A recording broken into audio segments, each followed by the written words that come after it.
Que alegria, que honra voltar a essa igreja tão amada. Pastor, eu gosto de vir a primeira vez, mas a segunda, a terceira é sempre muito melhor. Que bom revê-lo. Que bom ver que o Senhor tem sido gracioso nesse lugar. E que essa mesma graça continue sustentando em tudo. Te dando cajado para continuar conduzindo esse rebanho tão precioso do Senhor. Uma honra estar aqui. E cumprimentando o Senhor, cumprimento todo o corpo de obreiros, todas as pessoas que servem na casa do Senhor. E você que veio entendendo a importância e a relevância de se tratar de família em tempos tão complexos e tão adversos. Eu quero te lembrar que quanto mais conhecimento nós temos sobre algum assunto, mais competência a gente tem para lidar com ele. Então, quando você vem a uma conferência como essa, não só aquilo que a gente entende à luz da Escritura, mas compreender também a suficiência dela para trabalhar a sua família, para cuidar da sua família, é aquilo que faz com que você seja equipado para enfrentar os desafios do mundo. Sabe, eu não sou uma pessoa que acha que a gente precisa ficar aqui levantando muitas mentiras. Eu acredito que o nosso desafio é trazer à igreja as verdades, porque à medida que a gente estuda as verdades, você se torna capaz de identificar as mentiras, né? Então, à medida que nós entendemos aquilo que é absoluto, você se torna capaz de entender aquilo que é plural e que, então, deve ser deixado de lado dentro de tudo aquilo que diz respeito à família. Nosso Deus é o criador da família, é o idealizador dela. Ele tem prazer na família e Ele tem prazer em salvar famílias. E é entendendo isso que eu quero te convidar a abrir comigo a sua Bíblia. Na segunda carta de Paulo a Timóteo, o Célio falou aqui que nós dividimos esses 3 dias, enquanto orávamos e pensávamos nesses 3 dias de conferência, e atendendo também aquilo que nos foi solicitado para tratar aqui, nós entendemos que ficaria prudente fazer essa divisão, de sorte que hoje eu quero conversar com você como indivíduo, porque a família é feita de indivíduos. Cada um de nós tem um papel dentro dela. Independente se você é mãe, filho, vó, tio, marido, cunhada, independente de qual papel você ocupa dentro da família, se você, como indivíduo, não estiver ok, o papel que você desempenha dentro dessa família também vai ser adoecido. Então, hoje nós vamos tratar esse olhar mais individualizado para que você leve, então, esse ser mais íntegro, e quando eu falo de íntegro, estou falando de inteiro, para dentro do papel que você assume dentro do seu lar. Eu quero ler com você a segunda carta de Paulo a Timóteo, capítulo 4. Nós vamos ler a partir do verso 9. Deixa eu só rapidamente te lembrar o que estava acontecendo aqui. Essa foi a última carta que o apóstolo Paulo escreveu. Depois dela, ele foi decapitado em Roma. Ele era prisioneiro de Roma. Essa era a sua segunda prisão. Na primeira prisão, ele ora e Deus muda a sorte dele. Mas aqui, o apóstolo já sabia que ele seria morto. Então, a tônica da carta é uma tônica de despedida. Ele faz a narrativa para Timóteo. Timóteo era seu discípulo amado, que nessa ocasião estava pastoreando em Éfeso. É certo que você se lembra que Paulo foi quem planta a igreja em Éfeso. E a Bíblia diz que o evangelho prosperava em Éfeso, de sorte que lá tinha o templo de uma deusa chamada Diana, e os feiticeiros eram muito comuns, mas o evangelho prosperou tanto em Éfeso, que a Bíblia diz que aqueles feiticeiros iam para o meio das praças públicas queimarem os seus livros de feitiço e se renderem ao evangelho de Cristo. Timóteo, então, estava pastoreando em Éfeso, Paulo estava em Roma, e ele escreve essa segunda carta numa tônica de abrir a sua alma, de mostrar o que estava acontecendo dentro dela. E, querido, eu quero te convidar nessa noite a fazer o mesmo. Nós vamos entender aqui, eu quero te pedir para manter sua Bíblia aberta durante toda a narrativa, para você ir entendendo que é Paulo quem fala com você. Ele traz recomendações para a nossa alma. A Bíblia fala muito de alma, eu vou tratar com você daqui a pouco, mas ele vai nos direcionando. Eu sou psicóloga por formação há 20 anos. E eu quero te dizer que dentro das teorias do conhecimento humano e de tudo aquilo que a gente tem como técnica e ferramenta para ajudar as pessoas que padecem de algum tipo de sofrimento emocional, não existem absolutos. Uma coisa que funciona claramente para uma pessoa, uma técnica que é aplicada, uma direção que é dada, não funciona em nada para outra. Mas não existe a menor chance disso acontecer com a Escritura. Não existe a menor chance de você, como indivíduo dentro da família, aplicar aquilo que nós vamos aprender com Paulo e não dar certo. Não existe essa chance. A Bíblia é um livro de absolutos. Então vamos entender o que Paulo está falando a Timóteo aqui. São as suas últimas palavras, né? A última palavra desse que foi o maior cristão de toda a história. 2 Timóteo, capítulo 4, a partir do verso 9, diz assim a palavra de Deus: procura vir ter comigo depressa, porque Demas me desamparou amando o presente século e foi para Tessalônica. Crescente para Galácia, Tito para Dalmácia. Só Lucas está comigo. Toma Marcos e traze-o contigo, porque me é muito útil para o ministério. Também enviei Tíquico a Éfeso. Quando vieres, traz a capa que deixei em Trode, na casa de Carpo, e os livros, principalmente os pergaminhos. Alexandre o latoeiro causou-me muitos males. O Senhor lhe pague segundo as suas obras.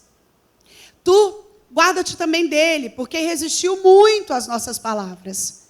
Ninguém me assistiu na minha primeira defesa. Antes, todos me desampararam. Que isso não lhe seja imputado. Mas o Senhor assistiu-me e fortaleceu-me, para que por mim fosse cumprida a pregação e todos os gentios a ouvissem. E fiquei livre da boca do leão. O Senhor me livrará de toda a má obra e guardar-me-á para o seu reino celestial, a quem seja glória para todos sempre. Amém. Saúda a Prisca e a Áquila e a casa de Onesíforo.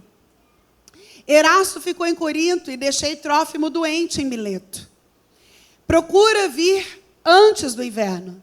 Eubulo e Pudente, Lino e Cláudia e todos os irmãos te saúdam. O Senhor Jesus Cristo seja com teu espírito. A graça seja convosco. Amém. Vamos orar mais uma vez? Senhor, nós te adoramos nessa noite, pelo privilégio, Deus, de te conhecer, pelo privilégio de te adorar, pelo privilégio de te servir. Pai, pela liberdade que temos ainda de sair das nossas casas com uma Bíblia debaixo do braço e vir a um lugar de culto público ao Senhor. Oh, Pai, que privilégio. Obrigada, Senhor, porque sabemos que isso é graça, isso é favor imerecido. Senhor, e a nossa oração agora é que o teu Espírito que é vivo, ele possa falar conosco, por intermédio da tua palavra, que também é vida, é viva. Ó Pai, nós queremos e também precisamos muito ouvir a tua voz. Fala com a tua igreja, Senhor. Fala com cada família aqui representada. Glorifica o teu nome no nosso meio. E quanto a mim, Senhor, mais uma vez eu confesso a minha completa dependência do Senhor para ministrar a tua palavra. Ó Pai, que somente a tua voz seja ouvida aqui no nosso meio. Fala com o teu povo, Senhor. É a nossa oração em nome de Jesus o Cristo. Amém. Você pode se assentar, em nome de Jesus, obrigada. Conserve a sua Bíblia aberta para que você vá conferindo comigo essas recomendações para a alma que são do apóstolo. Mas antes eu quero só rapidamente contextualizar aqui. Paulo, depois de ser Saulo, e o nome Saulo, ele recebe em homenagem ao rei suicida Saul. E esse homem foi por mais de 40 anos criado no grego, na filosofia. Ele estudou aos pés de Gamaliel, neto de Amiel. Estou falando da mais respeitada linhagem dos rabinos de Israel. Paulo não era um homem qualquer, ele era nobre. Ele era filho de pai riquíssimo. Ele nasceu numa cidade chamada Tarsômero da Cilícia. E ali ele cresceu com todo tipo de bem-aventurança que você possa imaginar. E ele vai se tornando um dos mais respeitados do partido dos fariseus dentro do Sinédrio. Chega a assumir um cargo importantíssimo, que era o cargo de capitão da guarda da instituição, que era uma espécie de ajudante de ordem do sacerdote Caifás. E você conhece a história, ele foi cruel, ele foi implacável, inquisitor dos cristãos, perseguidor, sendo responsável direto por mortes, torturas, prisões, espancamentos de centenas de servos de Jesus. Mas havia um plano divino na vida daquele homem. Deus tinha um projeto na vida dele, e ele vive a caminho de Damasco uma epifania. Epifania é um termo que a gente usa na teologia para falar de uma apresentação ou de uma manifestação real de Deus. Quando ele escuta Saulo, Saulo, era o próprio Deus falando com ele ali, a caminho de Damasco. Você conhece a história, ele fica falando: quem fala comigo, o Senhor se apresenta, fala: eu sou o Deus a quem você persegue. Vai, entra naquela cidade lá e depois eu vou falar com você. Paulo fica cego por 3 dias, entra na cidade, Deus envia um profeta para dizer: agora você vai entender o quanto te importa sofrer pelo meu nome. E desse contexto, Paulo então se torna o cristão mais conhecido da história. E deixa eu te lembrar e te contar o que aconteceu aqui. Paulo então era o maior nome do cristianismo, então o maior representante do cristianismo. E Nero, um imperador malvado e muito cruel, para culpar os cristãos de inúmeras coisas que estavam acontecendo. Na verdade, o objetivo dele era exterminar os cristãos. Ele provoca um incêndio na cidade de Roma, e esse incêndio foi criminoso. E esse incêndio queima por completo 10 dos 14 bairros que existiam em Roma. 70% da cidade foi totalmente queimada. E somente os bairros onde moravam os cristãos não foi queimado. O que acontece?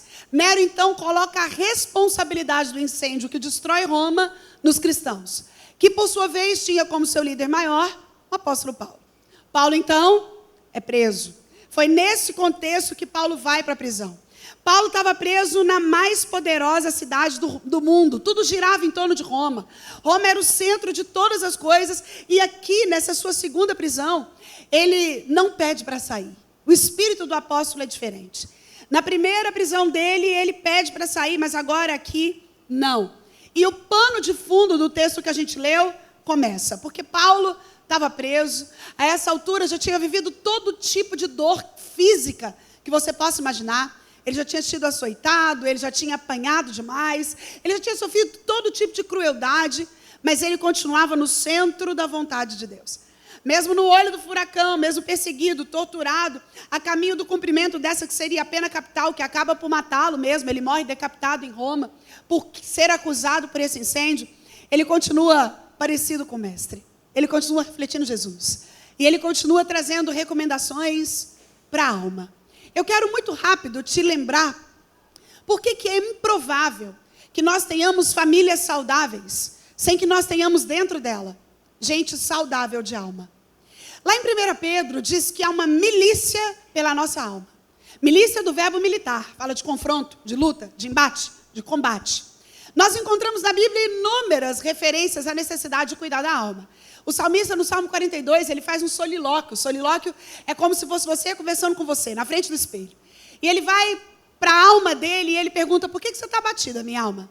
Por que você está perturbada dentro de mim? Espere em Deus, pois ainda o louvarei. A Bíblia também vai dizer que assim como o homem imagina na sua alma, assim ele é. O que a Bíblia está contando é que você e eu não precisamos de confissão positiva. Confissão positiva ou a programação neurolinguística é aquilo que faz você ficar acreditando que aquilo que você fala tem poder. A Bíblia já diz isso. A Bíblia diz assim, como você imagina na sua alma, assim você é. Então, se você ficar, sou feia, você vai ficar feia mesmo, pode ficar tranquilo.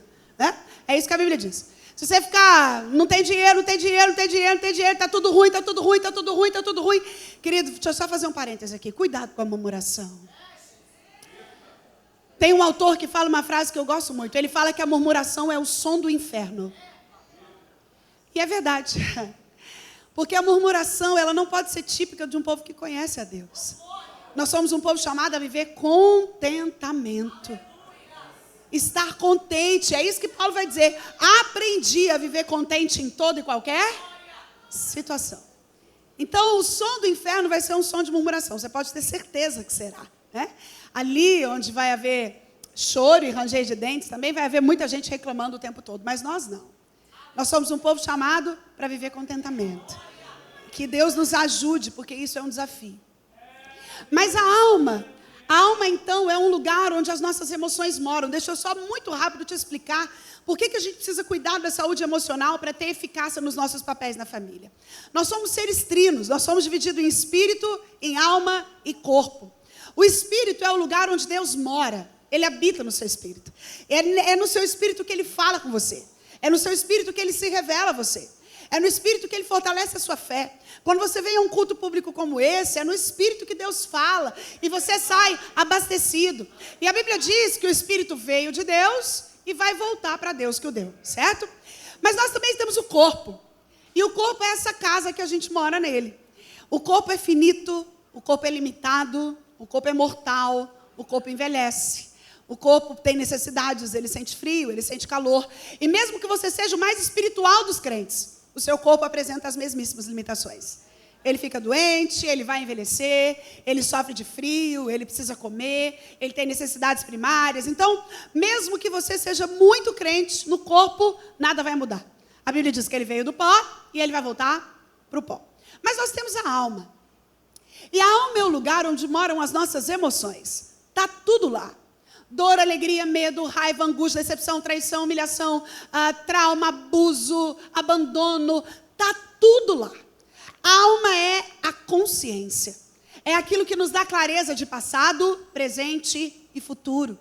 É na alma que nós vivemos as nossas maiores crises. É por isso que uma pessoa, quando adoece de alma, escute isso, Satanás não tem poder para tocar no seu espírito, porque é o lugar onde Deus mora. Mas ele sabe que quando ele toca na sua alma, ele te rouba a alegria da salvação. Ele prejudica os seus relacionamentos. Uma pessoa adoecida de alma não consegue exercer os seus papéis. Uma mulher adoecida não consegue ser uma boa esposa. Uma mulher adoecida tem dificuldade de ser mãe. Um homem adoecido não consegue ter competência para desempenhar os seus papéis. O homem emocionalmente adoecido de alma não consegue liderar sua família. Uma avó doente não consegue ser exemplo para os seus filhos. Ou seja, se nós não estivermos emocionalmente saudáveis e biblicamente saudáveis, estou falando de uma... E veja bem, quem está falando aqui não é psicóloga, tá? Eu já te disse que a psicologia, ela tem uma compreensão limitada e totalmente humanizada daquilo que a gente pode oferecer, porque a ciência é mutável. Agora, a palavra de Deus, não. Ela é segura. E é na nossa alma que acontecem os nossos maiores dilemas. Alma é mente. Romanos 12:2, Paulo vai dizer assim, ó, e não vos conformeis com esse século, mas transformai-os pela renovação da vossa mente, para que experimenteis qual seja boa, agradável e perfeita vontade de Deus. Deixa eu só te lembrar o que está acontecendo nesse versículo.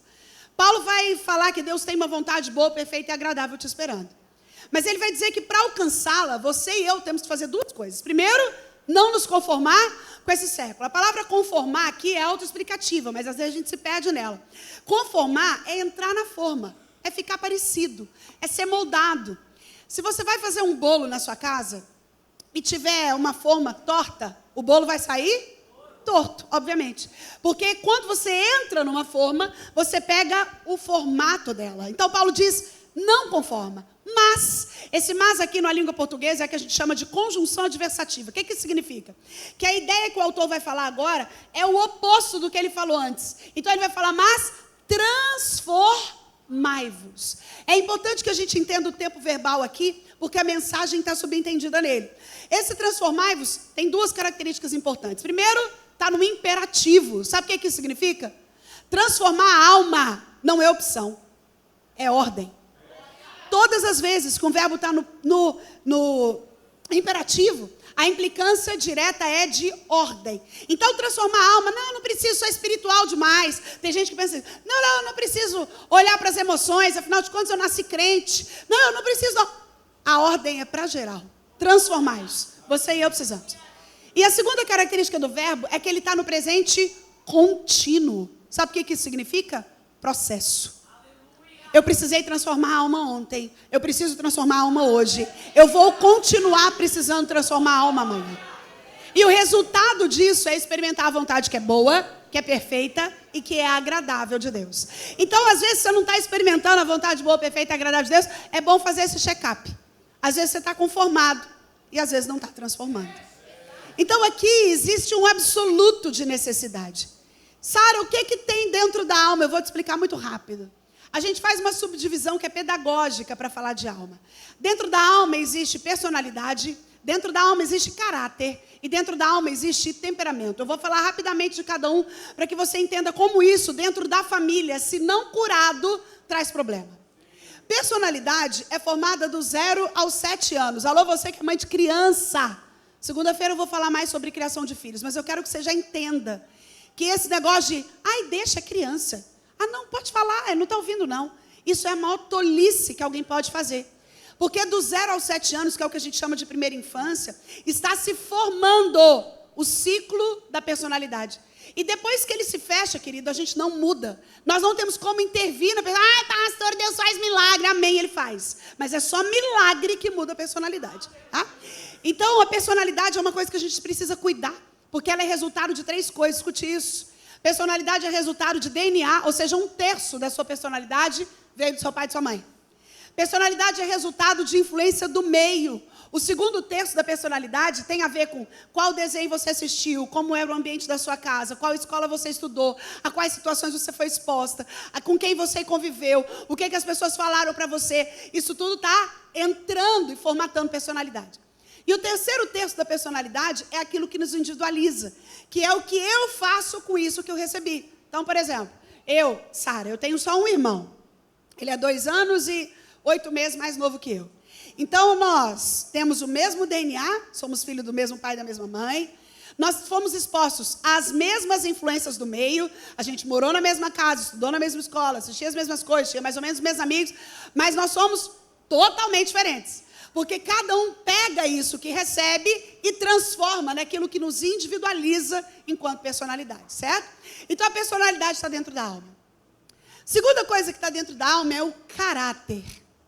E caráter, querido, é aquilo que você deixa as pessoas conhecerem da sua personalidade. Em outras palavras, caráter é aquilo que você resolve mostrar. Caráter é um coletivo de atitudes que a gente olha e vê. Caráter é aquilo que a gente julga. Já viu quando você fala, eu gosto do fulano é bom caráter. Geralmente você está falando de um tanto de coisa que você vê. A pessoa vê e você julga como bom ou como ruim. Às vezes a gente fala, cuidado, ciclano, não é bom, caráter. E aí deixa eu te lembrar. Se o seu caráter não for rendido à obediência de Cristo, ele será um problema dentro da família. Dentro da família é o lugar onde mais nós manifestamos esse caráter.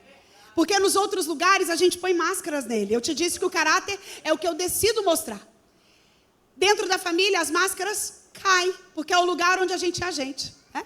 E se esse caráter não é verdadeiramente rendido à obediência de Cristo, a gente tem problemas dentro da dinâmica familiar. Então, dentro da alma tem personalidade, dentro da alma tem caráter e dentro da alma tem temperamento. E temperamento, meu irmão, você nasce com ele. Aí tem uns que falam, bem que eu sabia, a culpa é de Deus ser estourada. Não. Não é assim que funciona, né? O temperamento, apesar de você nascer com ele e ele não poder ser mudado, ele pode e deve, através do encontro com a cruz, ser moldado. Não há desculpas. Não há desculpas. A ciência do comportamento dividiu, só a título de estudo, os temperamentos em 5. Colérico, sanguíneo, fleumático, melancólico e supino. Cada um tem um pouco de cada um, mas a gente geralmente tem um que se sobressai. Mas independente do temperamento que você tem, o encontro com a cruz precisa te fazer moldá-lo. Eu vou só te dar um exemplo de como isso aconteceu com um homem que a gente conhece muito bem, que é Pedro na Escritura. Se eu pudesse falar do temperamento de Pedro, avaliando, eu diria que Pedro é um colérico misturado com sanguíneo, ou seja, ele é uma bomba. Né? Ele é um homem cheio de vontades, ele fala sem pensar, ele é exagerado por natureza, ele se acha, ele é autoconfiante. E a gente vê Pedro se manifestando dessa forma em vários cenários. Pedro é exagerado, né? Jesus vai lavar os pés dos discípulos e Pedro fala, o meu senhor não vai lavar não. Jesus fala, se eu não lavar, Pedro, não tenho parte com você. Pedro fala, então me lava inteiro, né? Ele era desse, me lava inteiro, exagerado. Ele com uma espada na mão era um perigo, ele corta a orelha de Malco. O soldado está lá, ele na orelha de Malco. Ele era aquele que no barquinho, no meio do mar, Jesus vem andando e é ele quem fala, mestre, se for o senhor mesmo, eu quero ir aí. Ele é aquele que olha para Jesus e fala, Senhor, todo mundo pode ir embora, eu não vou nunca. Aí Jesus fala, então vigia aqui, Pedro, era a noite pré-Getsêmani, Jesus angustiado. E Jesus volta, Pedro estava dormindo, porque ele era incapaz de cumprir o que ele falava. Mas a gente chega no fatídico momento da cruz e ele fala para Jesus, Senhor, todo mundo pode ir embora, todo mundo pode te abandonar, todo mundo pode sair de perto do Senhor, eu não, nunca. Jesus olha para ele e fala, Pedro, hoje antes do galo cantar, você vai me negar? 3 vezes. O que acontece? Jesus vai para a cruz, Pedro nega Jesus pela 3ª vez, o galo canta e a ficha dele cai. E quando a ficha dele cai, ele compreende que o temperamento dele precisava de moldes. Pedro vai para longe, tanto que a gente sabe que ele vai para longe, porque Jesus morre na cruz, ressuscita no 3º dia. E quando ele aparece às mulheres, ele fala a elas, vai, diz aos meus discípulos e a Pedro. Jesus fala o nome de Pedro, porque ele sabia que Pedro era tão temperamental, que àquela altura ele já estava se achando não digno de participar do grupo apostólico. Jesus chama ele de volta, porque Deus é um Deus de outra vez, né? E ele olha para Pedro e fala: Pedro, tu és pedra, e sobre essa pedra edificarei a minha igreja. E Pedro foi o primeiro apóstolo a pregar tanto no arraial de Israel, quanto para os gentios. O que eu estou te contando é que ele foi o primeiro missionário da história. A unção sobre a vida de Pedro foi tanta, que a Bíblia diz que a sombra dele curava. A pregação dele em Pentecoste converteu mais de 3.000 almas.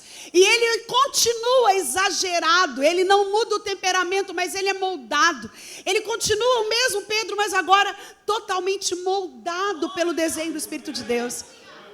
A gente sabe que ele continua tão exagerado, porque ele falava coisas exageradas e até na hora da morte. Ele foi morrer crucificado. E eu posso imaginar, né? Às vezes eu fico horas imaginando como as cenas que a gente lê foram. E eu posso imaginar ele falando: eu posso até morrer na cruz, mas igual o meu Jesus? Não. Então vocês viram a cruz de cabeça para baixo, né? E você vai me pregar de cabeça para baixo. O que eu estou te contando é: não há desculpas. O temperamento, apesar de não poder ser mudado, ele é moldado. Você deve ter entendido que a minha e a sua alma é uma bomba. E se você e eu não soubermos moldá-la, se você e eu não soubermos tratá-la de acordo com aquilo que a verdade do Evangelho nos manda, nós teremos problemas. Nós teremos problemas principalmente dentro do nosso lar. E acredite no que eu vou te dizer, querido. Não existe zona neutra. Ou você dentro da sua família é um agente de transformação, ou você dentro da sua família o será de deformação. Ou a sua presença na família transforma pessoas, ou a sua presença na família deforma pessoas. E isso tem a ver com alma. É possível ser alguém muito espiritual, mas ser adoecido de alma. É possível ser alguém lotado de dons e ter falha no caráter. É possível ser alguém que não falta um círculo de oração e que fala em 300 idiomas de língua diferente. E está morrendo de alma. É por isso que, para a gente entender a saúde da família, primeiro a gente tem que falar da saúde do indivíduo. É por isso que eu quero te convidar, nesses minutos agora, a fazer uma viagem dentro da sua alma. É olhar para dentro, meu convite. É uma autoanálise. Sabe, a Bíblia investe um livro inteiro só para falar da importância da autoanálise, a importância de olhar para dentro, que é o livro de Eclesiastes. Salomão em Eclesiastes não faz outra coisa. Eu quero te encorajar a, numa tarde de domingo, sentar e ler o livro de Eclesiastes numa sentada. Ele é pequeno. E você vai ver como ele é um convite à autoanálise. Como Salomão ali nos chama a atenção sobre a brevidade da vida, sobre o entendimento do tempo, sobre como são as nossas vaidades, sobre como a gente lida com o dinheiro, sobre como a gente alinha os nossos papéis. É um convite a olhar para dentro. É tempo de olhar para dentro. Porque nós só mudamos aquilo que reconhecemos a necessidade de mudar. Você entende isso? Ninguém muda ninguém. Você pode vir para uma conferência dessa, seu marido não está aqui, você pensa, a hora que eu chegar lá em casa, vai mudar tudo. Não muda. Nós não temos o poder de mudar uns aos outros. Porque a mudança é um processo que depende de um reconhecimento de necessidade. Você entende isso? Eu só mudo aquilo que eu olho e falo: isso aqui eu preciso mudar. Não está legal. Enquanto eu estou achando que eu estou certo, eu não mudo. Há um tempo atrás, eu fui pregar em Cuiabá. E eu estava lá na sala dos pastores, sentada, e a pastora da igreja abriu a porta, entrou uma mulher assim, bem arrumada. E aí ela falou para mim: ô, Sara, essa aqui é a fulana. Eu falei: oi, fulana, tudo bem? Ela falou: ela é satanista. Aí eu falei: mesmo? Aí ela falou: eu venho de uma família de adoradores do Satã, né? Eu, a minha mãe, a minha avó, eu venho de uma família onde nós tínhamos na nossa casa um templo de adoração a Satanás. E eu falei: mesmo? E como é que você se converteu? Ela falou: foi simples. O dia que eu entendi que tinha um Deus mais forte do que o Deus que eu adorava, eu mudei de lado. Eu mudei de lado. O que eu estou te contando? Até ela só mudou quando entendeu o erro. Você entende isso? A pessoa estava adorando o Deus que ela achava que era o bom. Um dia ela entendeu que tinha o Deus maior do que o Deus dela. Nós só mudamos diante de um reconhecimento de necessidade. E o desejo do meu coração é que a partir de agora você seja capaz de olhar para dentro. Você já entendeu onde Deus quer trabalhar? Ele quer trabalhar na sua alma. Aqui não é importante se você tem alguma coisa na frente do seu nome, se você é pastor, presbítero, diaconia, se você tem cargo. Isso tudo importa muito pouco. Porque para entender família, para viver família que glorifica a Deus, nós precisamos ter dentro dela indivíduos curados de alma. E Paulo aqui vai fazer recomendações diretas para a alma. A carta que ele manda para Timóteo, o final dessa carta, é sobre direções para a alma. E ele começa logo aqui no verso 9, por isso que eu pedi para você manter sua Bíblia aberta. Olha como ele começa no verso 9. Procura vir ter comigo depressa. Sabe o que eu aprendo aqui, querido? No momento difícil da sua vida, convide alguém para estar perto de você. Você pode dizer isso comigo? Eu preciso convidar alguém para estar perto de mim. Eu não sei se você já percebeu, mas a gente vive uma geração de crente muito orgulhoso, né? Então é mais ou menos assim, o crente acha que principalmente o pastor, ele tem que ter uma bola de cristal. Então ele acredita que o pastor tem que adivinhar que ele está sofrendo, que ele tem que adivinhar e mandar uma mensagem para ele, que ele tem o dever de ficar... Essa não é a postura de Paulo. Não é isso que Paulo faz. Paulo não fica esperando que Timóteo tenha uma revelação, receba uma carta guia ou um sinal de fumaça. É ele quem escreve e fala: Timóteo, procura vir ter comigo depressa. Vem, Timóteo. E sabe o que ele nos ensina, querido? Todos nós passamos por momentos difíceis. Todos nós enfrentamos dificuldades. Todos nós temos medos que assombram a nossa alma, que roubam a nossa paz e que ativam a nossa ansiedade. E o que Paulo está nos ensinando é que se você quer saúde para suas emoções, para ser um indivíduo saudável dentro do contexto da sua família, no momento difícil, não fica sozinho, não. Sabe uma das coisas mais tristes que a gente vive hoje no seio da família? Uma coisa que a gente chama de solidão acompanhada. A pessoa é casada, ela dorme com alguém e se sente sozinha. A pessoa tem filhos e se sente sozinha. A pessoa mora na casa dos pais e se sente sozinha. E se você já enfrentou algum tipo de dificuldade, você entende que na crise a solidão é uma péssima companhia. Porque o vale, ele vai nos individualizando. E quando a gente está sozinho, a nossa indignação é potencializada. Porque a gente fala, é só comigo. Fulano liga para todo mundo, não me ligou. Toda semana, na minha caixinha de pergunta do Instagram, toda semana, tem uma história assim, ó. Pastor, hoje eu respondi uma assim. Pastor, eu fiquei viúva há 6 meses. Está sofrendo? Eu estou sofrendo muito. E até hoje meu pastor não me visitou. Ele falou que ia esperar um pouco e ia visitar, mas ele não me visitou. E a minha resposta para a moça foi, eu falei para ela, e você? Você ligou para ele? Você tentou entender o que aconteceu? Você deu uma chamada nele, pastor, eu estou precisando de visita. Pastor, eu preciso de oração. Pastor, ei querido, entenda algo em nome de Jesus. Deus não salva espectadores, não. Deus salva protagonista.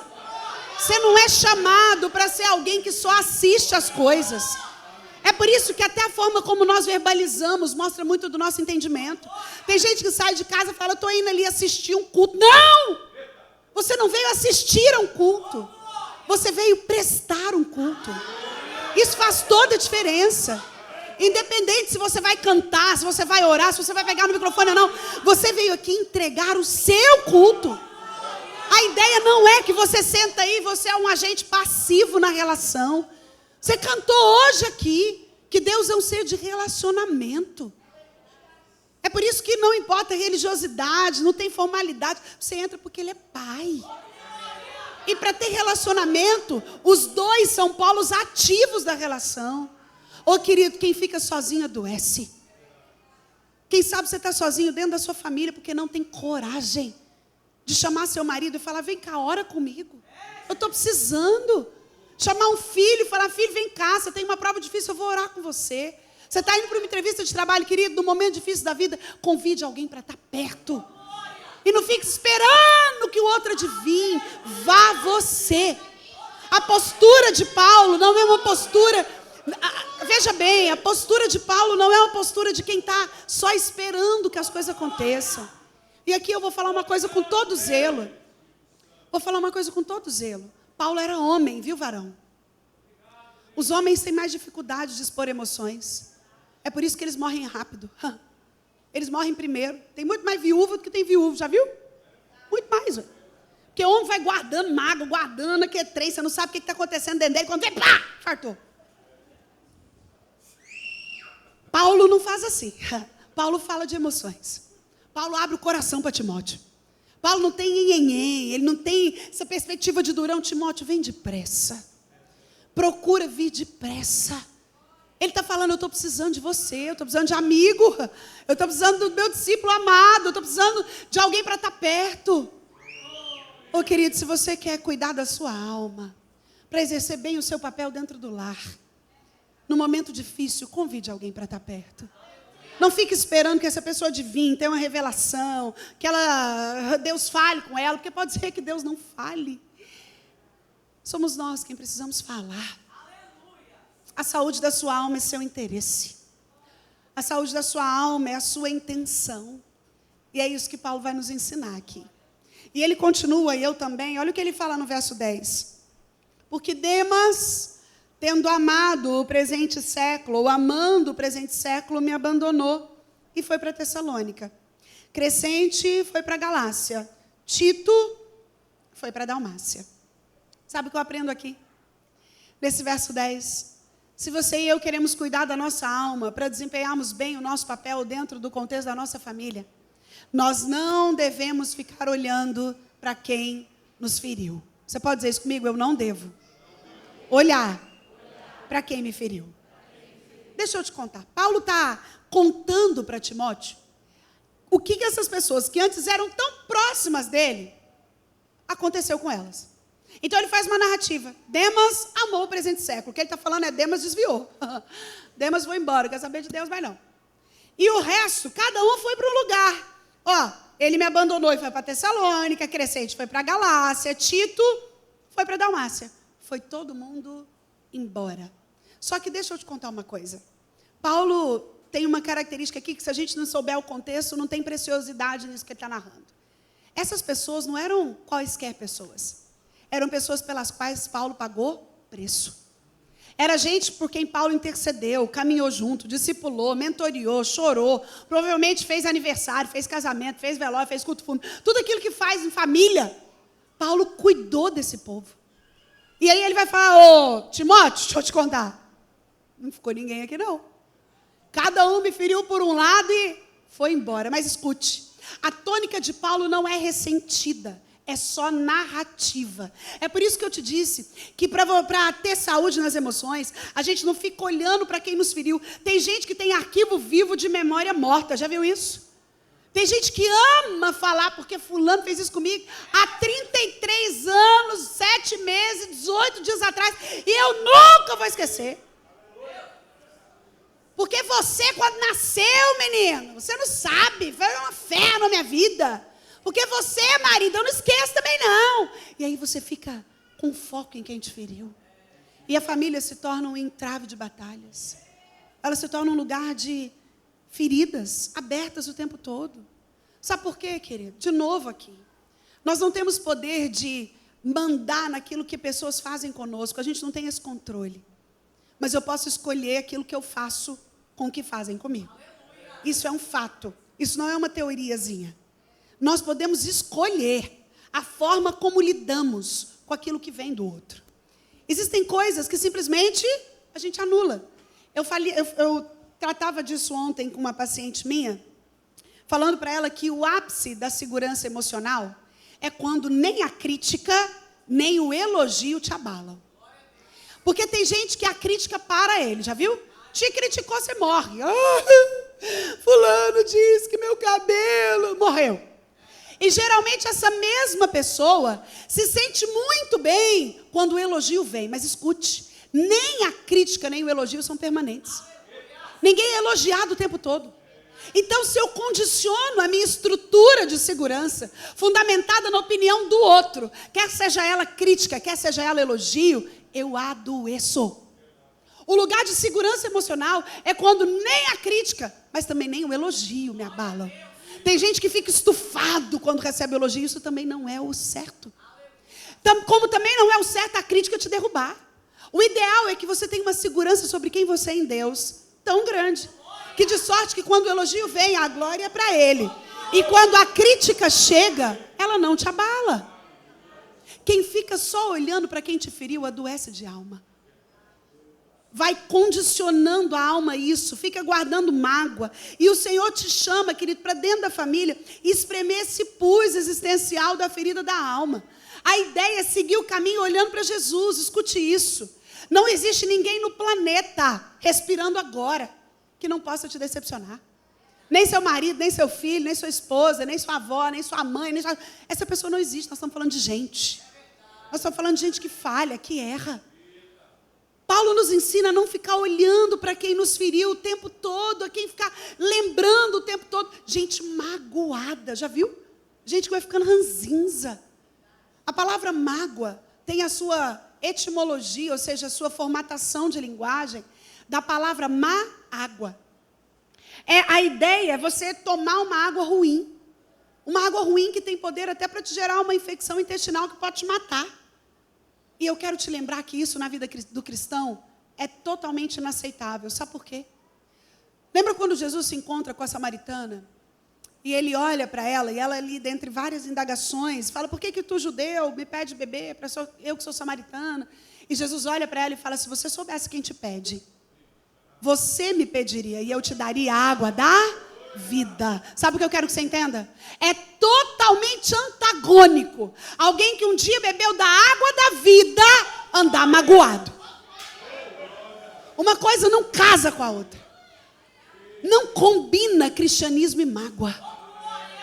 E a mágoa dentro da família, ela destrói relações. Ela é uma questão de incoerência. Porque a gente está falando de um contexto onde a gente vai ter que permanecer. Nutrir mágoa nesse ambiente é adoecer coletivamente. Se você quer saúde emocional, e eu estou falando de saúde emocional bíblica, eu não estou falando do que a psicologia acha, do que a autoajuda acha, quem está falando com você é Paulo.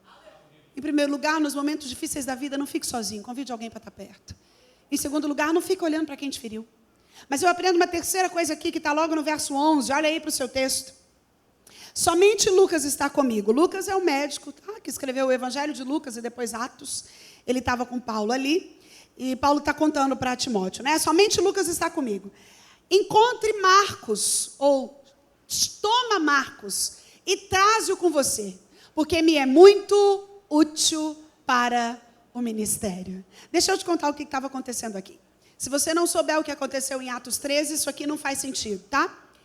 Lá em Atos, no capítulo 13, a gente tem a história das viagens missionárias de Paulo.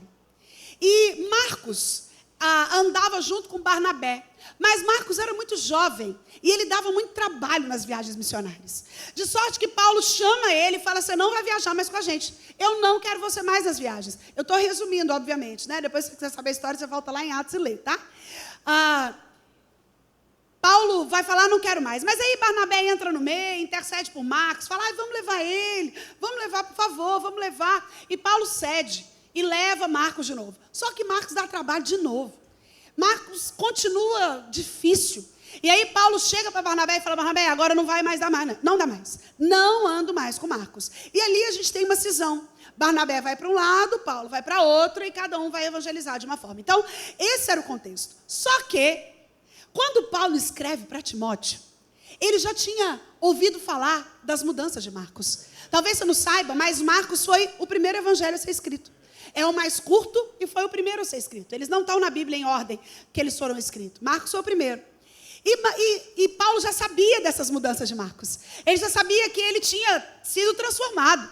E aí ele fala, quando você vier, Timóteo, traz Marcos. Porque ele agora me é útil para o ministério. E sabe o que eu aprendo aqui?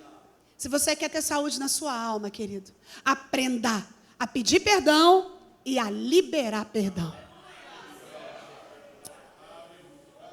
Paulo está consertando as coisas, mas ele está nos ensinando uma lição ainda maior. Você nunca é tão grande como quando você é humilde.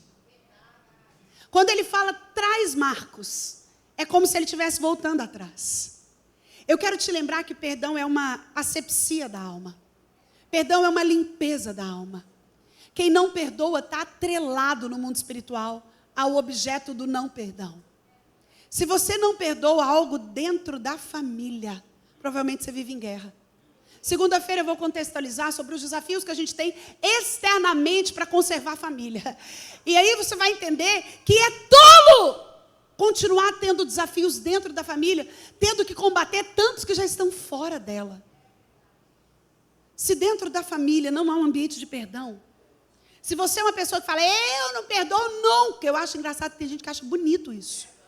Tem gente que acha bonito falar, não, é porque você não sabe o que aconteceu. Querido, eu posso não saber. Mas entenda algo. O perdão na vida do crente não é opção. Ele é mandamento.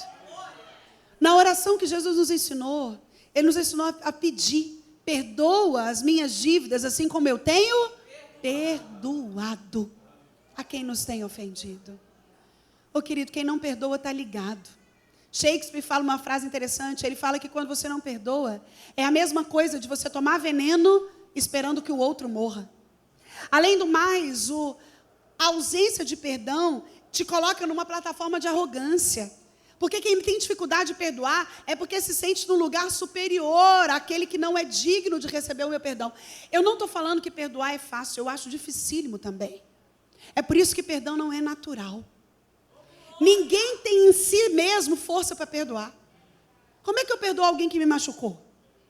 Alguém que me fez mal de alguma forma? Alguém que usurpou a minha alma, alguém que arrancou a paz das minhas emoções.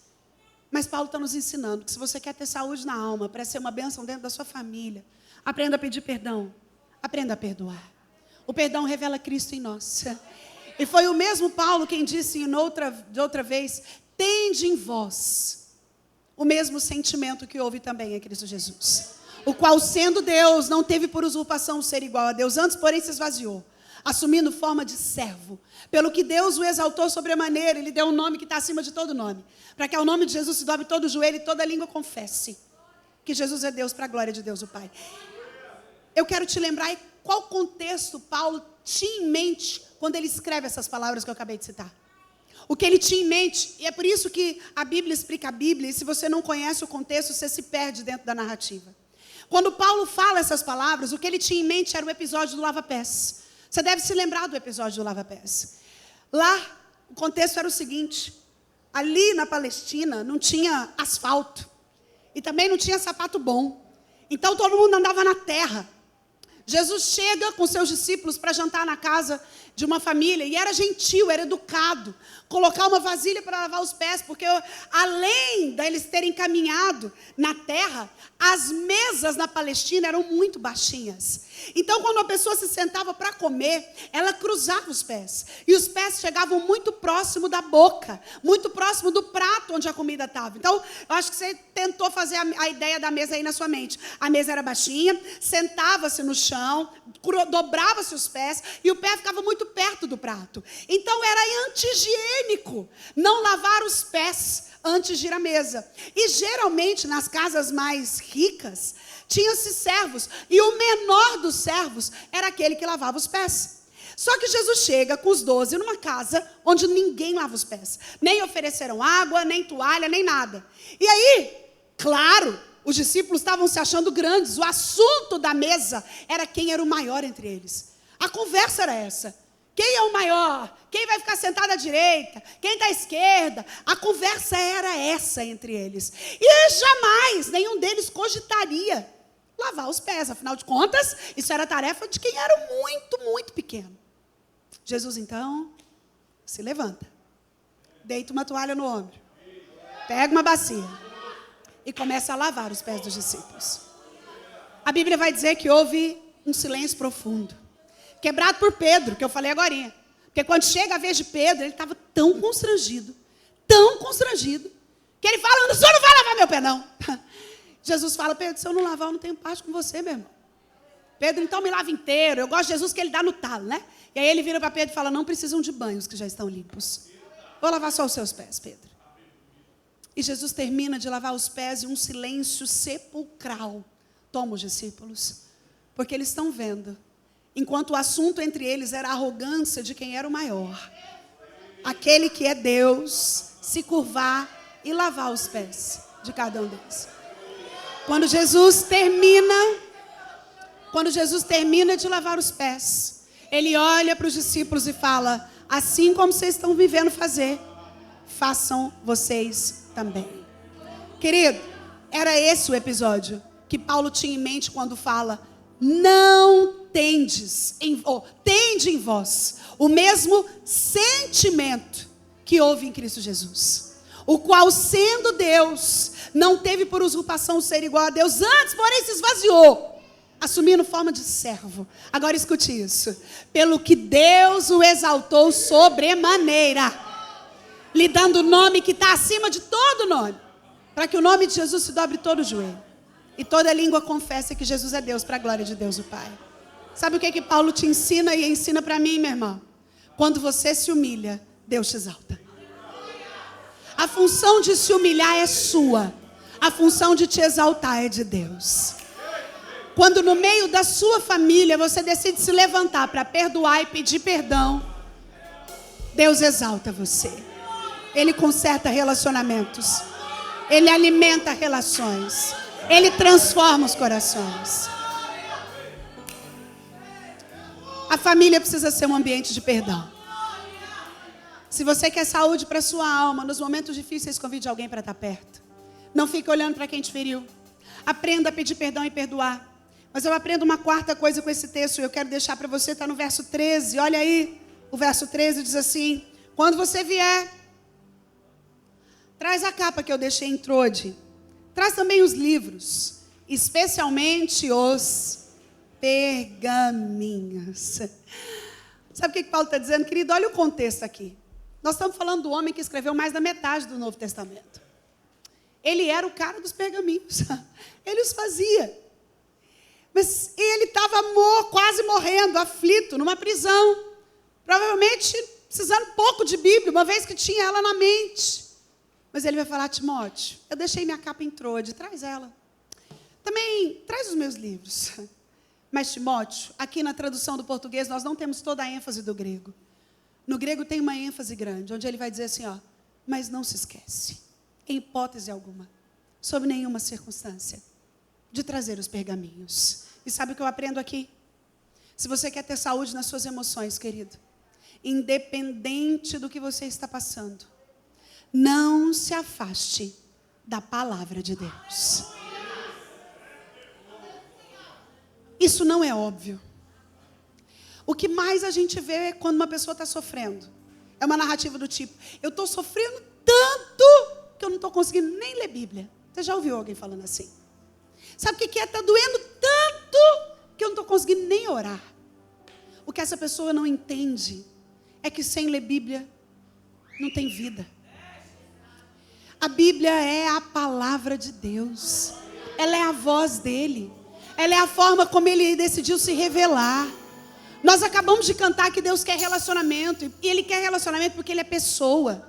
E o relacionamento só existe se há troca. Então a gente se relaciona com Deus assim, ó. Enquanto você lê a Bíblia, meu irmão, escute isso. A forma como Deus escolheu falar com você foi por meio da palavra. Sara, mas Ele fala em sonho. É Bíblia. Sara, mas Ele... Meu querido, é pela Bíblia. As outras formas, elas são secundárias. Se você quer conhecer e ouvir a voz de Deus, você precisa ler a Bíblia. Já viu gente que fala: ai, não sei o que é, Deus não fala comigo. Se essa pessoa fala isso para mim, a primeira pergunta que eu vou fazer é: como anda a sua leitura de Bíblia? Ai, pastor, aqui eu queria que ele falasse em voz alta. Eu falo: então leia a Bíblia em voz alta. Você vai escutar ele falando alto com você. Deus se relaciona. Enquanto você lê Bíblia, Ele fala com você. Enquanto você ora, você fala com Ele. É assim que o relacionamento acontece. Deus fala comigo por meio da Bíblia, eu falo com Ele por meio da oração.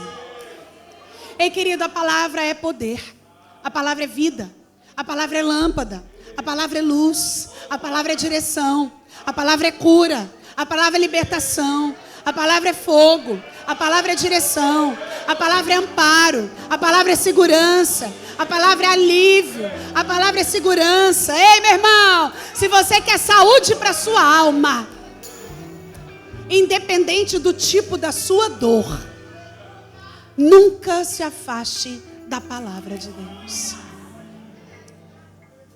As nossas famílias seriam infinitamente melhores se dentro delas imperasse a voz da palavra. O problema é que às vezes a gente não conhece nem pra gente, que dirá para compartilhar. Paulo falou ao mesmo Timóteo: vocês precisam ser capazes de dar razão da vossa fé em Cristo Jesus.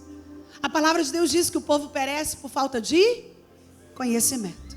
Segunda-feira, quando eu estiver falando de relação com filhos, eu vou lembrar você de como às vezes aquilo que falta na sua casa, o mundo oferece sobrando. Se você não tem tempo para estudar a Bíblia com seus filhos, não se iluda. O professor da universidade tem para sentar horas falando de marxismo cultural com ele.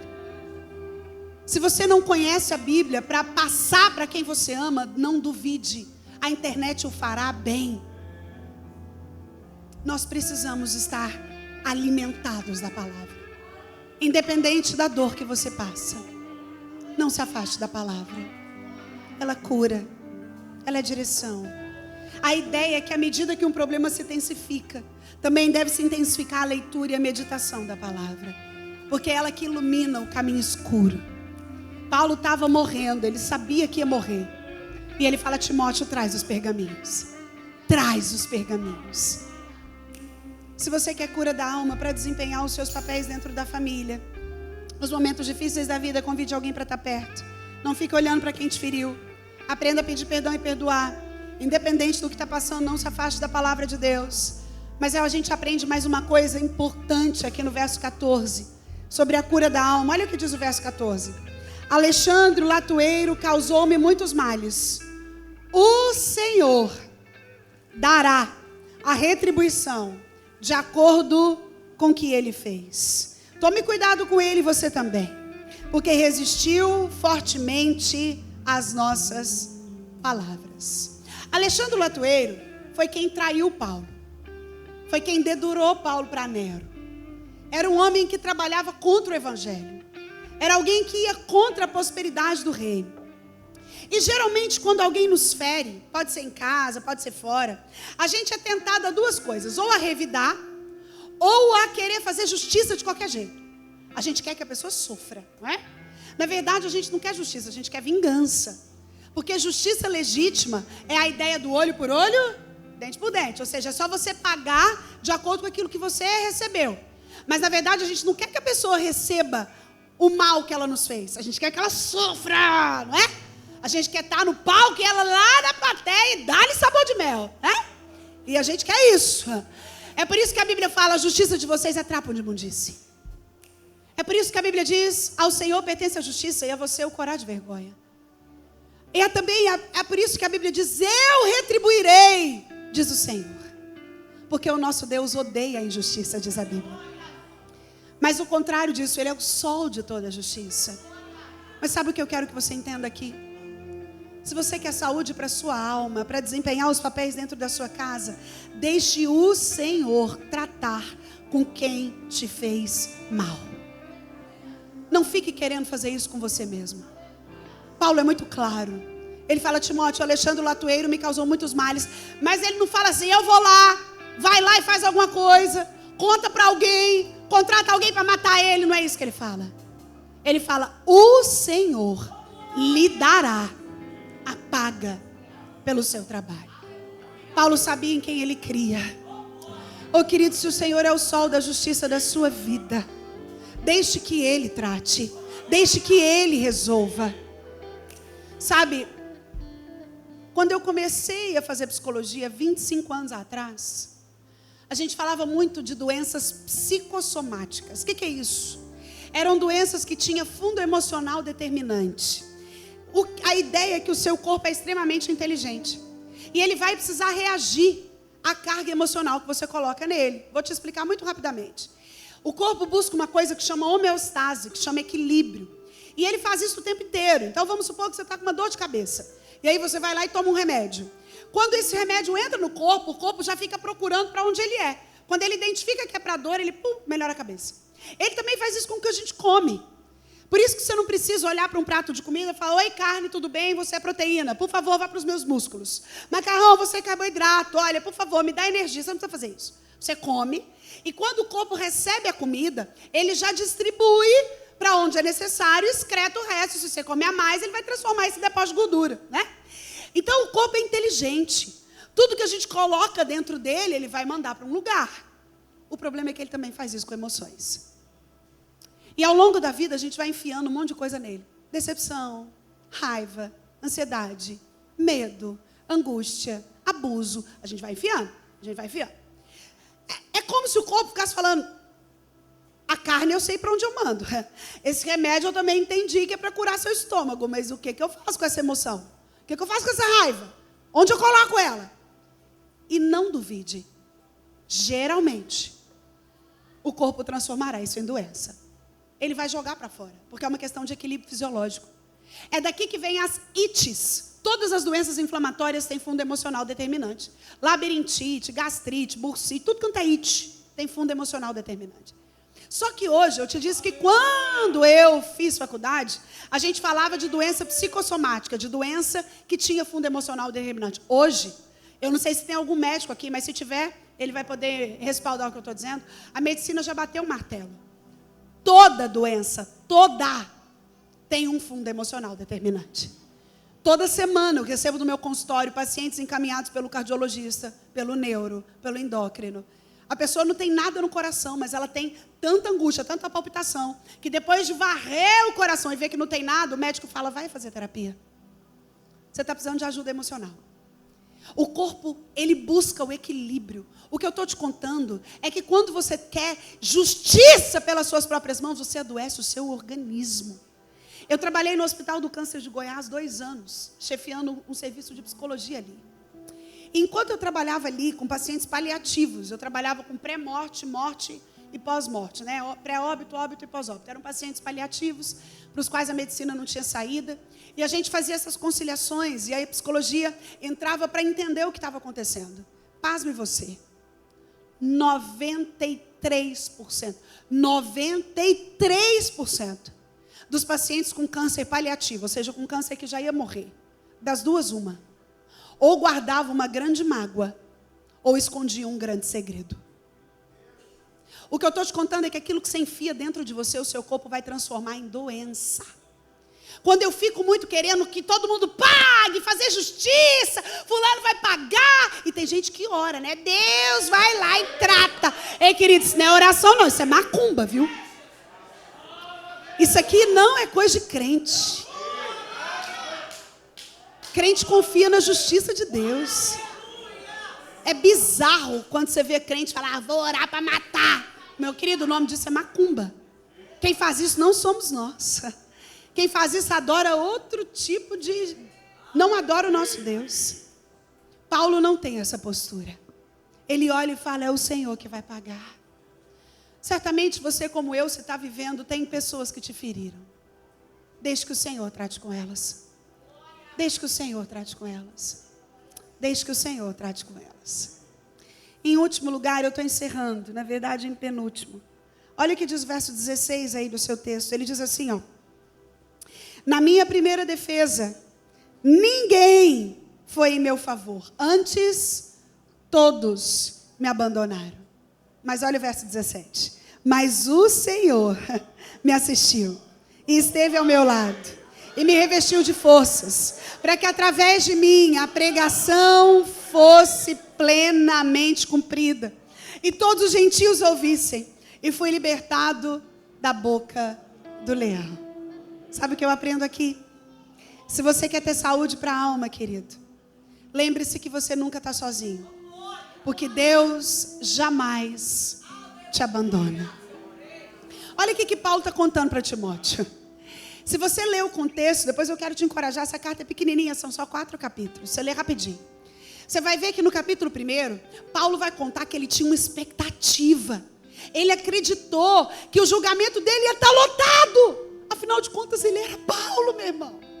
Ele era o homem que mais evangelizou, ele cuidou de gente, ele andou com o povo, ele pregou o evangelho, ele acreditou que ia todo mundo lá defender ele.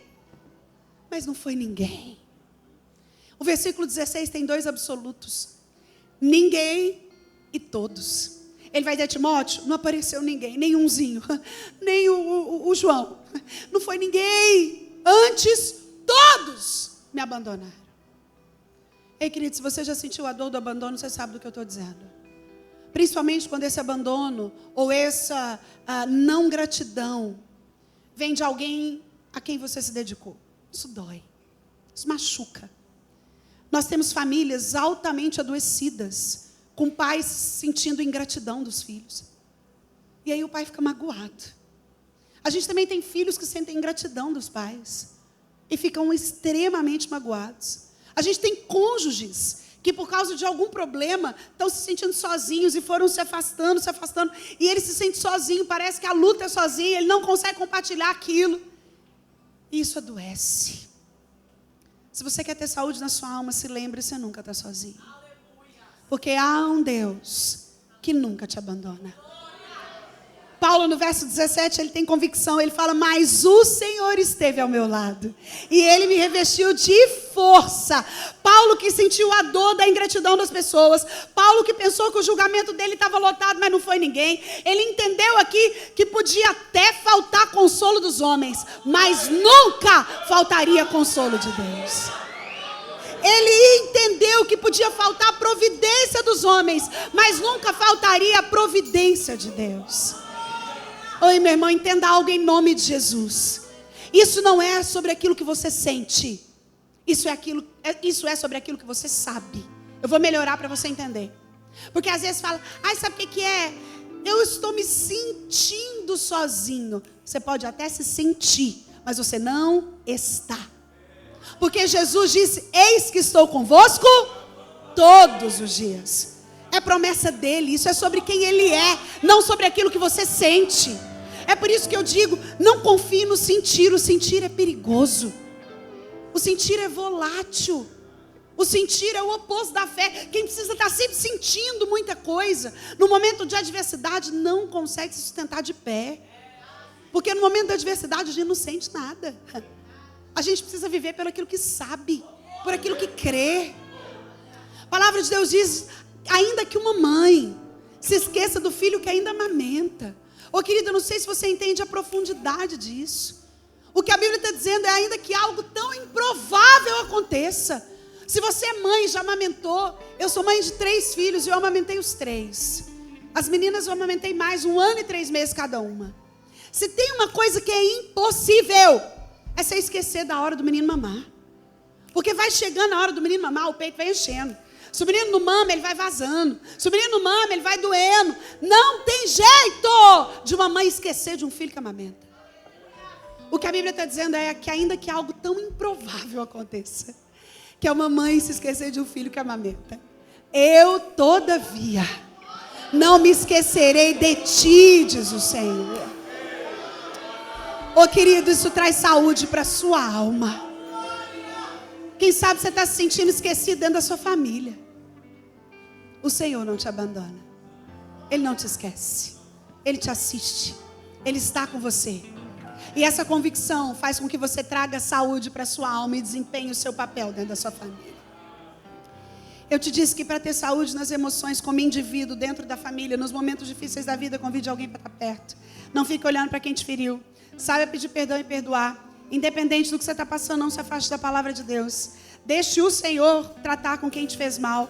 Saiba que você nunca está sozinho, que Deus não te abandona. E eu termino no verso 21, que diz assim, procura vir ter comigo antes do inverno. Deixa eu te contar o que estava acontecendo aqui. Ainda hoje, o inverno europeu é muito rígido. Mas naquele tempo não tinha avião, meu irmão. Naquele tempo não tinha trem. E o único meio de transporte que existia eram os navios. E os invernos, naquela época, congelavam os mares. E eu te contei lá no início que Timóteo estava em Éfeso. Ele precisava ir de barco até Roma. Paulo sabia que se o inverno chegasse, provavelmente os mares congelariam e não ia dar tempo de Timóteo chegar e pegá-lo vivo. Então ele fala, Timóteo, vem antes do inverno. E sabe qual é a lição que ele me ensina, querido? O tempo de viver para Deus intensamente é hoje. Você pode repetir isso comigo? Eu devo viver intensamente hoje. Sabe, uma das coisas mais adoecidas é estar sempre esperando que algo aconteça. Isso ignora o óbvio. Nós não sabemos quanto tempo temos. O anseio de Paulo é para dizer: Timóteo, vem antes do inverno, porque aquilo que você tem que fazer de bom, faz hoje. É curioso que quando você vai num culto fúnebre, tem lá aquela fila de gente para falar bem do defunto, né? E toda vez que eu vou num culto fúnebre, eu fico pensando: oh, será que essa pessoa sabia, quando ela estava viva, que ela era tão amada? Será que esse tanto de elogio ela ouviu em vida? Será que esse filho falou que amava sem ser chorando em cima do caixão? Será que essa esposa deixou esse marido saber, vivo, que ele era precioso, que ele era um homem leal e íntegro, e que ela tinha orgulho dele? É triste quando a gente deixa para fazer as coisas tarde demais. Isso adoece a alma. E isso é, infelizmente, uma das coisas mais adoecedoras dos nossos contextos, porque o brasileiro é o povo mais ansioso do mundo. Nós ocupamos o primeiro lugar do ranking mundial de ansiedade. Nós ganhamos em índice de ansiedade de países que têm um índice de suicídio muito maior do que o nosso. Isso é assustador. A ansiedade nada mais é do que o excesso de futuro. Se você é alguém ansioso, você está aqui, mas não está aqui. Você está aqui, mas está no celular, aquele que acontece na sua casa. Você está aqui, mas está pensando no almoço domingo. Você está aqui, mas está pensando que segunda-feira já é quase fim do mês. Você está aqui, mas está pensando como é que vai ser o Natal. Você está aqui, mas está pensando no que você quer alcançar. Você está aqui, mas está pensando que você está aqui só de corpo presente. O ansioso nunca está onde ele está. Ele está sempre no amanhã. Tem alguns corinhos que a gente canta, e eu sei que eles são com boas intenções, mas a gente tem que ter cuidado com eles. Sabe aqueles que falam, por exemplo, deixa eu fazer aqui. Eu quero viver algo novo. Não tem nada de errado em você querer algo novo. Mas tem algo de errado. Se esperando o novo, você despreza o privilégio do hoje. Tem gente que sempre está sentindo que está chegando uma novidade. Amém, que chegue. Mas que ela te encontre satisfeito com aquilo que você está vivendo hoje. Ei, querido, quem mora no futuro adoece. Existem famílias inteiras ansiosas, perdendo a beleza do agora, a beleza do estar junto hoje, a beleza de ter acordado vivo hoje, a beleza de ter o que comer hoje, a beleza de ter um teto sobre a cabeça hoje, a beleza de olhar nos olhos hoje. Oh, querido, como nós somos desafiados pela palavra de Deus à compreensão correta do tempo. E se você quer ter saúde nas suas emoções, a gente fala na ciência do comportamento, na psicologia, na psiquiatria, que as pessoas emocionalmente saudáveis são aquelas que moram no hoje. Quem mora no passado vai adoecer. Quem mora no futuro também. O lugar de viver saudável, isso quem fala é a ciência, é o hoje. E como não há nada de novo na ciência que a Bíblia já não tenha dito, Paulo está falando isso. Quer saúde para a sua alma? Quer saber desempenhar bem os papéis dentro do seu lar? Aprenda a viver feliz no hoje. Já viu gente que guarda a roupa para o dia especial? Ei, querido, especial é estar vivo. Você pode dizer amém? O dia especial é hoje. O dia de se arrumar é hoje. O dia de usar a louça é hoje. O dia de falar que ama é hoje. O dia de servir a Deus é hoje. Tem gente que dentro da igreja, é porque eu estou esperando assim, eu estou só ajustando umas coisas da minha vida, pastor. Aí eu vou vir servir. Ai, querido, o dia de servir a Deus é hoje. A saúde da sua família depende da integridade da sua saúde emocional. Se você não é saudável enquanto indivíduo, você não será enquanto papel. Se você não é saudável enquanto gente, você pode ser pai, mãe, filho, avó, tia, independente do papel que você ocupa. Ele será adoecido enquanto não for saudável a sua vida. Eu termino com o versículo que o salmista diz: te desejo que vá bem na vida, assim como bem vai a sua alma. Eu não sei como está a sua alma. Quem sabe você tem uma história emocional difícil, viveu uma infância complicada, sabe o que é ter sido abandonado, talvez até abuso sofreu, sabe o que é viver com medo, sabe o que é viver com pouco. Quem sabe passou por um divórcio complexo dos pais. Quem sabe tem a autoestima defasada. Quem sabe vive angustiado. Quem sabe vive ressentido. Eu não sei como anda a sua alma. Mas eu quero te dizer que é oportuno numa conferência de família, antes de falarmos do todo, tratarmos de você como indivíduo. O Espírito Santo de Deus está aqui. E é exatamente isso que faz de uma reunião dessa tão preciosa. O que faz de uma reunião dessa tão importante é a certeza da presença do noivo. Jesus está aqui. Nenhuma outra doutrina, nenhum outro dogma, nenhuma outra religião podem dizer que servem a um Deus vivo. Ao contrário, se você for ao túmulo de Buda, ele está lá. Se você visitar o túmulo de Confúcio, ele está lá. Allan Kardec está no túmulo. Maria também está. Mas, querido, o nosso Jesus, o Jesus da igreja, ao terceiro dia ressuscitou. E é só porque ele está vivo que um culto como esse faz sentido. Ele está aqui. E onde ele está, almas sempre são curadas. Onde ele está, há conserto. Onde ele está, há bálsamo de cura. Onde ele está, há alívio para a carga. Onde ele está, há renovo para as emoções. Ei, querida, ele está aqui. Feche os seus olhos em nome de Jesus. Certamente você quer muito ter uma família melhor, bem-sucedida. Mas isso vai passar por você. Entender aquilo que, se o Senhor permitir, nós estaremos falando amanhã e segunda. Parte daquilo que Deus faz hoje no seu coração. E eu quero, junto com meu esposo, orar por você e com você. Eu quero, na autoridade do nome de Jesus, orar por você que, ao olhar para dentro da sua alma, enxergou dores, enxergou dificuldades, fraturas. Quem sabe você está se sentindo como Paulo, abandonado, todo mundo foi embora, você está sozinho. Mas o Senhor te trouxe aqui para te dizer, independente do que você está falando, não fique sozinho, chame alguém para estar perto. Não fique olhando para quem te feriu. Aprenda a pedir perdão, aprenda a perdoar. Não fique buscando justiça com a sua mão, deixe que o Senhor trate. Aprenda a viver para Deus agora, porque amanhã pode ser tarde. Ei, querido, há um bálsamo em Gileade, há um remédio nele. Mas você precisa reconhecer onde dói. Você precisa ser capaz de identificar. Quem sabe o que você precisa aprender é pedir perdão. Ou quem sabe o que você precisa é liberar perdão. Ou quem sabe o que é necessário dentro do seu coração é que a mágoa vá saindo. Ou talvez você precise aprender a morar no hoje. Você está sempre no passado ou está no futuro. Ou talvez o que é necessário para você é saber que você não está abandonado. Você sempre culpa alguém. Está sempre responsabilizando alguém. Sente uma solidão acompanhada na sua casa. Eu não sei. Eu não sei em qual área o Senhor quer tratar com você na alma. Mas Ele quer fazer isso. Para então cuidar dos seus papéis.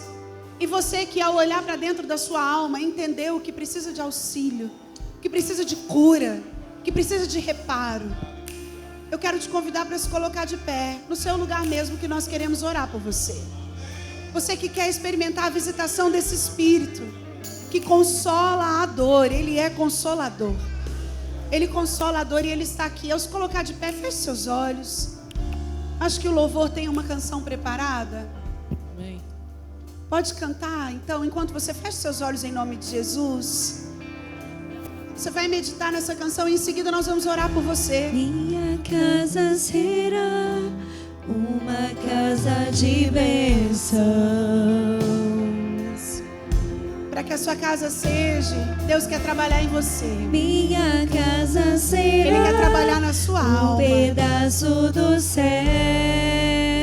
Ele quer tirar os seus medos, as suas angústias. Nela está. Eu quero te encorajar a abrir os seus lábios aí e a pedir a visitação dele onde você precisa. É onde você precisa. É, Senhor, eu estou me sentindo sozinho. Senhor, o meu problema é estar abandonado. Senhor, a minha dor é não ser reconhecido. Senhor, a minha dificuldade é não pedir perdão. Eu sou duro, Senhor. Senhor, o meu problema é que eu estou sempre magoado. Senhor, o meu problema é sempre querer vingança. Eu não sei. Mas peça peça para o Senhor te visitar, querido. É preciso que você abra os seus lábios. O Senhor não te invade. O Senhor, Ele não entra sem ser convidado. O Espírito Santo é gentil. E Ele está aqui para agir ao alcance da sua fé. Ele está ao alcance da sua fé. Ao alcance da sua fé. Hoje é noite de tratar com a alma. O Senhor quer tratar com a sua alma. Ele quer aliviar suas dores. Ele quer sarar suas feridas. Ele quer tratar suas angústias. Coloque aí uma das suas mãos no seu coração. Nós vamos orar. Nós vamos orar por você. Por você. Nós vamos clamar muito para a família, mas hoje é por você. Hoje é individual. Hoje é você e Deus. É você e Deus. É você e Deus. É você, indivíduo e Deus. Vamos orar. Esteja à vontade pra ficar e nunca mais partir.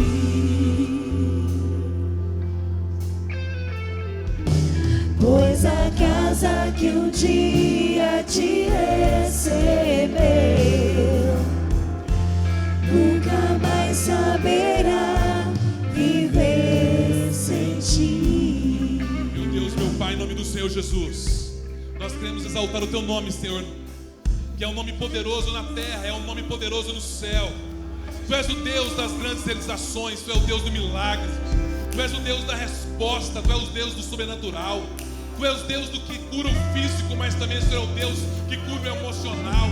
Senhor, Tu tem poder para salvar, Tu tem poder para curar, Tu tem poder para visitar agora esse irmão, essa irmã, dentro da dificuldade dele agora. Pai, o Senhor tem poder agora, em nome do Senhor Jesus, para visitar agora e curar essa emoção. Lava agora com Teu sangue carmesim, meu Pai. Vai visitando agora essa emoção, vai renovando agora este pensamento, vai trabalhando agora esse relacionamento. Senhor, em nome de Jesus, que haja um mover sobrenatural de Deus na sua vida agora. Meu Deus, eu chamo a existência agora, Pai, no campo físico, o sobrenatural de Deus, que possa agora renovar suas emoções, que possa agora transformar as suas relações interpessoais, e que em nome de Jesus, que é nome sobre todo nome, haja transformação, que haja agora renovo de alma, renovo no comportamento, renovo nos relacionamentos, que em nome de Jesus toda ansiedade vai embora, que em nome do Senhor Jesus toda mágoa vai embora, que em nome do Senhor Jesus toda depressão vai embora, que haja perdão, que haja reconciliação, que haja bênção, que haja amor, que haja fraternidade, que haja poder poderoso de Deus na sua vida agora. Recebe aí, recebe a unção, recebe o poder, recebe o toque dos céus na sua vida.